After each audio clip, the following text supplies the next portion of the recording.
Halo, assalamualaikum anak-anak. Selamat datang di kelas belajar Bu Lintang. Bu Lintang mohon maaf karena baru sekarang Bu Lintang bisa kembali memberikan materi lewat channel YouTube ini. Sebelum Bu Lintang melanjutkan untuk membuat video ini, Bu Lintang sempat mempertimbangkan mencari tahu adakah dampak positifnya ketika Bu Lintang melakukan pembelajaran lewat channel YouTube. Dan Bu Lintang sempat bertanya kepada beberapa anak, kurang lebih kalau 20 anak, itu menjawab memilih untuk menggunakan memilih pembelajaran menggunakan channel YouTube. Entah kenapa Bu Lintang tidak tahu. Dan ada juga yang memilih dengan WhatsApp ya, tetapi Bu Lintang memilih suara yang terbanyak. Nah, sehingga Bu Lintang kembali bersemangat lagi untuk membuat video channel YouTube ini karena Bu Lintang lihat anak-anak cukup antusias untuk menuliskan jawaban di kolom komentar, dan di situ pula anak-anak bisa melihat dari perkembangan dari teman-teman yang lainnya. Baik, Bu Lintang tidak akan berpanjang lebar lagi ya. Untuk mengawali pembelajaran ini ada yang spesial. Bu Lintang ingin mengajak anak-anak untuk menyanyikan lagu Maju Tak Gentar supaya lebih bersemangat ya. Yang menonton video ini kita nyanyi bersama-sama. Tidak ada iringan musik ya, tapi hanya suara Bu Lintang saja. Semoga bisa menambah semangat belajar anak-anak. 1, 2, 3. Maju tak gentar, membela yang benar. Maju tak gentar, hak kita diserang. Maju serentak, mengusir penyerang. Maju serentak, tentu kita menang. Bergerak, bergerak, serentak, serentak, menerkam, menerjang, terjang. Tak gentar, menyerang, menyerang. Majulah, majulah, menang. Tadi anak-anak sudah mendengarkan lagu Maju Tak Gentar. Semoga anak-anak tadi juga ikut bernyanyi di rumahnya masing-masing tentunya. Kalau ada yang bertanya, Bu, kenapa kok Bu Lintang tumben mengawali pembelajaran dengan lagu Maju Tak Gentar? Iya, karena ini ada kaitannya dengan materi yang akan kita pelajari pada video kali ini. Jadi, kalian harus simak sampai selesai ya. Tonton sampai selesai maksudnya. Anak-anak, pada video yang sebelumnya Bu Lintang sudah memberikan tugas pada anak-anak untuk menentukan perbuatan plagiat itu termasuk perbuatan yang melanggar Pancasila atau tidak. Dan jelaskan alasannya. Jawabannya, jeng jeng jeng jeng jeng. Iya, itu merupakan pelanggaran Pancasila. Sila keberapa? Sila kelima. Kenapa? Karena anak-anak di TAP MPR nomor 1 tahun 2003 itu dijelaskan bahwa semua orang, warga negara Indonesia diwajibkan untuk, kata-katanya seperti ini, suka menghargai hasil karya orang lain yang bermanfaat bagi kemajuan dan kesejahteraan bersama. Sehingga apabila ada orang yang melakukan plagiat, atau dengan kata lain plagiat itu kan mencuri ya, mengambil milik karya orang lain diakui sebagai karyanya sendiri, itu termasuk mencuri. Apabila ada orang yang mencuri hasil karya orang lain, itu jelas dia telah melanggar sila kelima butir ke-10 karena tidak menghargai hasil karya orang lain. Berbicara tentang perbuatan, ya. Seperti perbuatan plagiat itu kan termasuk perbuatan manusia kan? Manusia yang bagaimana? Manusia yang tidak bertanggung jawab. Ya, manusia yang tidak bertanggung jawab. Nah, anak-anak sering mendengar kata-kata tanggung jawab. Apa itu yang dimaksud dengan tanggung jawab? Tanggung jawab berarti keadaan wajib menanggung segala sesuatu. Wajib itu berarti harus ya, keadaan yang mengharuskan kita untuk menanggung segala sesuatu. Segala sesuatu itu ya tentang apa? Tentang segala sesuatu, segala hal, segala bentuk perbuatan kita. Setiap manusia itu memiliki tanggung jawab. Kenapa? Karena tanggung jawab merupakan bagian dari kehidupan manusia. Tetapi nyatanya seringkali masih kita temukan manusia yang tidak bertanggung jawab, seperti yang melakukan plagiat itu. Lalu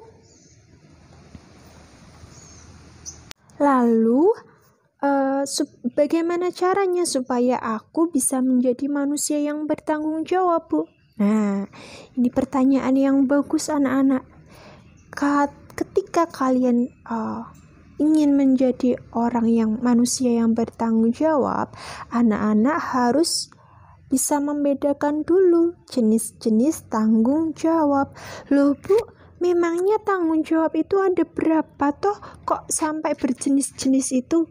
Jangan salah, tanggung jawab itu yang kita pelajari sekarang ada 5 anak-anak ya. Apa saja, Bu? Yang pertama, tanggung jawab kepada diri sendiri. Tanggung jawab kepada diri sendiri. Jadi kalian jangan anggap bahwa kalian itu tidak memiliki tanggung jawab kepada diri kalian sendiri.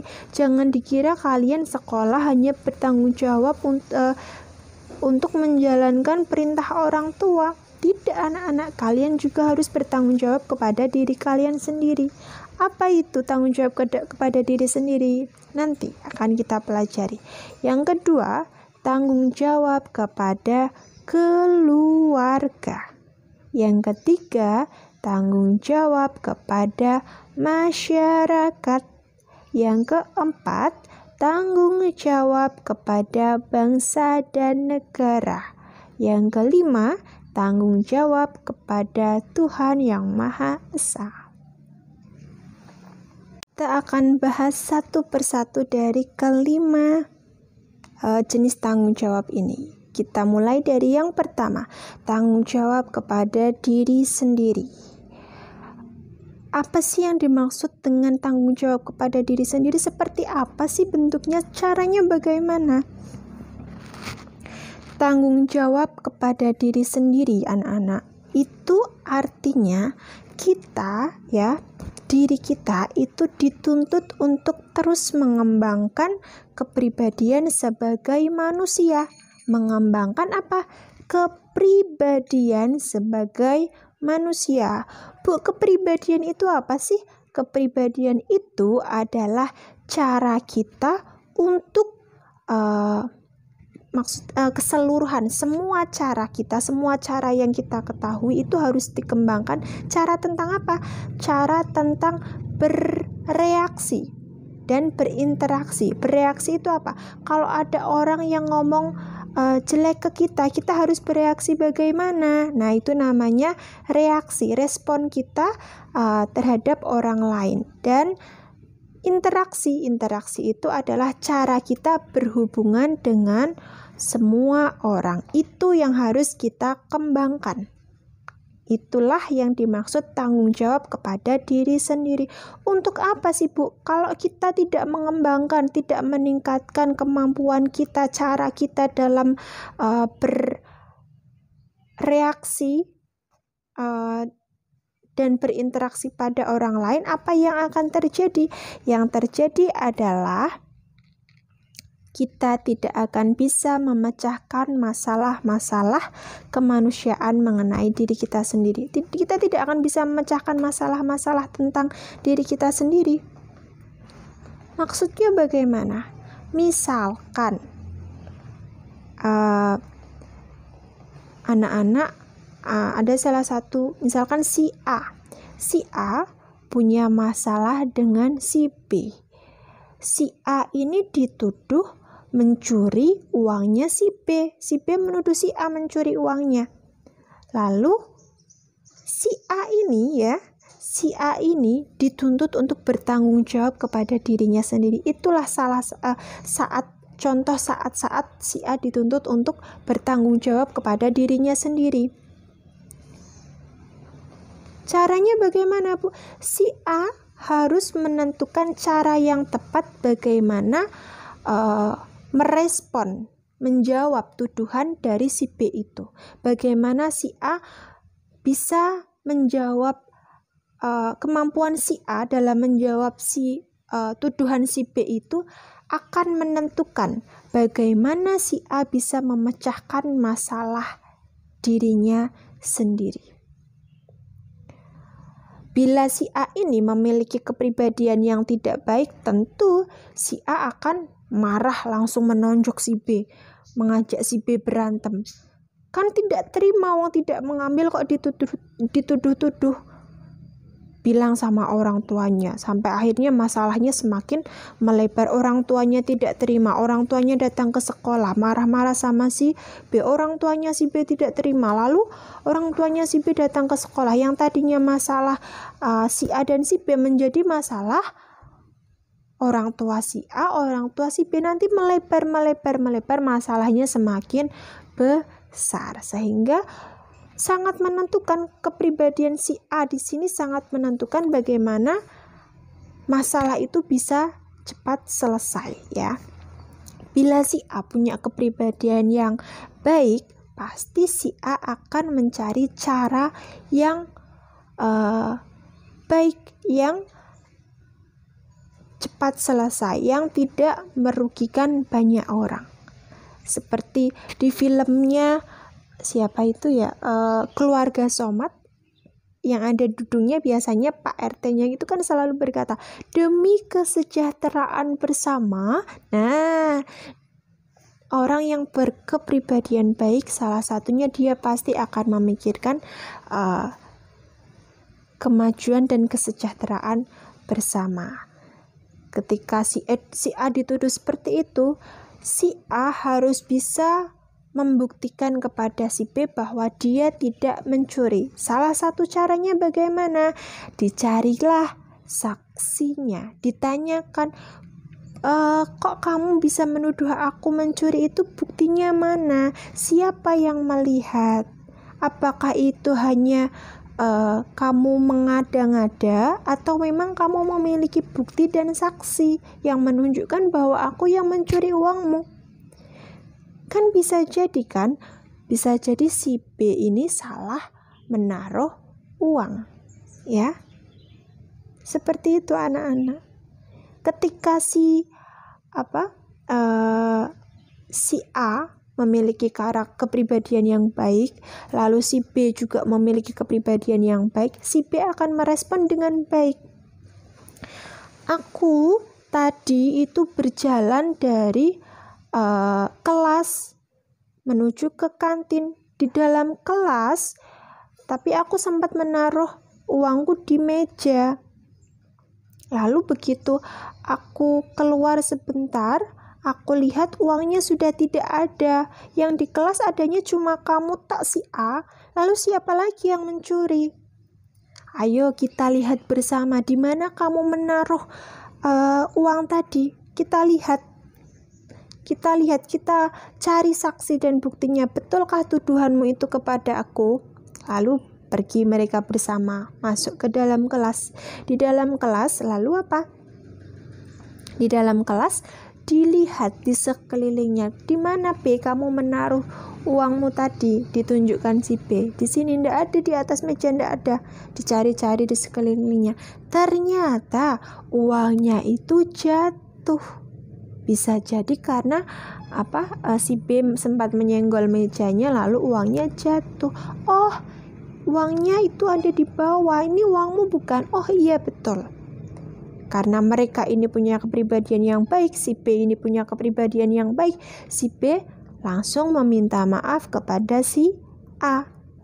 Karena dia sudah salah menuduh si A, si A mencuri. Nah, si B minta maaf kepada si A. Maafkan aku ya A, karena aku tadi sudah menuduhmu. Aku yang salah karena aku ceroboh dalam menaruh uang, tapi aku malah terburu-buru menuduhmu. Aku minta maaf ya. Kalau si A ini tidak punya kepribadian yang baik, dia pasti tidak terima. Kalau si A tidak terima, apakah masalahnya selesai? Tidak. Ketika si A punya kepribadian yang baik, dia akan mudah memaafkan. Baiklah si B, aku sudah memaafkanmu, tidak apa-apa. Kita berteman lagi ya. Mereka pun bersama. Kita lupakan masalah yang sudah terjadi, tapi jadikan pelajaran ya. Lain kali kamu harus lebih berhati-hati dalam menaruh uang dan jangan terburu-buru menuduh orang lain. Nah, akhirnya mereka kembali berteman, masalah pun menjadi selesai.